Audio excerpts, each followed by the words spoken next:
Benjamin, people know you as a gem dealer, an expert in precious stones, a novelist, and a collector in many different fields. Let's talk about your ring collection. How would you characterize it overall? The rings are portals of discovery. You can look through a ring or look at a ring and see, for example, a fabulous deep red Burma ruby in a Renaissance ring and a diamond that came from India, Golconda. And the ring is an object lesson in the beauty of gemstones. But it's also a history of how people expressed emotion.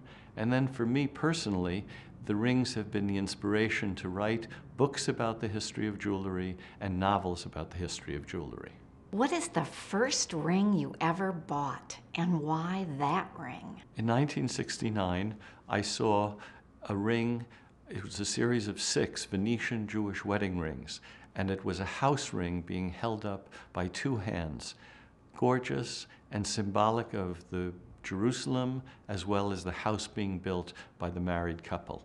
Can you tell us why you decided to offer this collection for sale now? The prospect of having a book fully researched and annotated and described by different researchers has so greatly appealed to me because it presents the collection as a whole. And I thought that, and my family thought that that would be wonderful. So some of your collection was on deposit in museums. Yes, 95% of the rings have been on loan to the Walters Art Museum in Baltimore since 1985.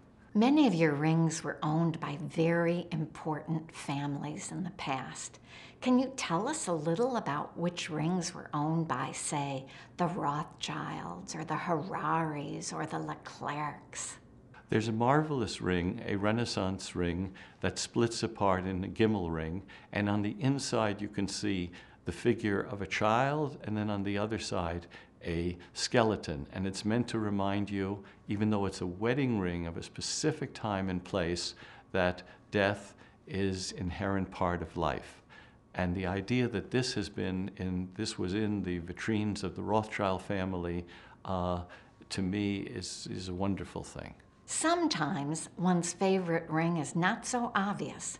Do you have a favorite ring in the collection, and what is it?